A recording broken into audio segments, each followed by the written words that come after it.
এবার দালাল চক্র থেকে মিলবে মুক্তি। আপনার স্বপ্নের বাড়ি পাবেন নির্ভাবনায়।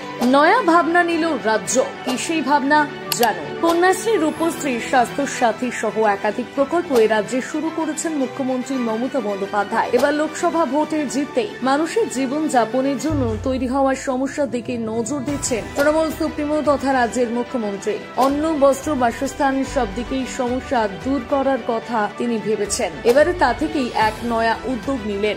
কম বা বেশি প্রায় প্রত্যেকেরই নিজের ড্রিম হাউসের স্বপ্ন দেখেন, কিন্তু বাড়ি করা তো আর চারটিখানি ব্যাপার নয়। জমি কিনতে গিয়ে অনেক সময় দালালদের হাতে ঠকতে হয় ক্রেতাদের। এবারে তা থেকে মুক্তি দিতে নয়া ভাবনা নিল রাজ্য।